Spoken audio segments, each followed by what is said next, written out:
ठकडेवाला या गाण्याप्रमाणे रायगडसह संपूर्ण महाराष्ट्रभर आपलं नाव करणारा बैलगाडा शर्यतीचा बेताज बादशाह पंढरीशेठ फडके यांनी अकाली एक्झिट घेतलीय। दीर्घ आजाराने लाखो चाहत्यांचा शेट हिरावून नेल्याची हळहळ संपूर्ण महाराष्ट्रात व्यक्त होत आहे। पंढरीशेठ फडके हे पनवेल तालुक्यातील विहिगर गावचे रहिवासी होते। बैलगाडा शर्यतीवर त्यांचं प्रचंड प्रेम होतं। कोरोना काळात बैलगाडा शर्यतींना बंदी घालण्यात आली होती।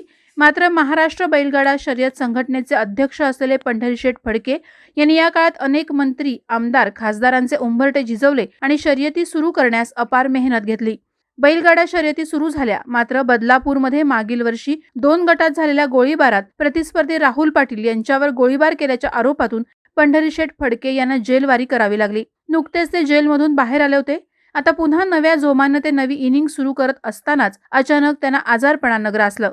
पंढरीशेठ फडके यांना मधुमेहाचा प्रदीर्घ आजार होता। नुकतंच त्यांच्या पायावर शस्त्रक्रिया करण्यात आली होती। पाय कापण्यात आल्याने त्यांना त्यांचे सहकारी उचलून एका ठिकाणाहून दुसऱ्या ठिकाणी घेऊन जात असत। मात्र पंढरीशेठ यांनी हार मानली नव्हती। त्याच उत्साहात ते आपली बैलगाडाची आवड जोपासत आपल्या चाहत्यांच्या आग्रहास्तव अनेक शर्यतींना भेटी देत असत। मात्र दिनांक 21 फेब्रुवारी रोजी दीर्घ आजाराने त्यांना गाठलंच आणि लाखो चाहत्यांच्या मनावर अधिराज्य गाजवणारे पंढरीशेठ अनंतात विलीन झाले। या वृत्तानं त्यांच्या लाखो चाहत्यांमध्ये शोककळा पसरली असून प्रचंड हळहळ व्यक्त होत आहे।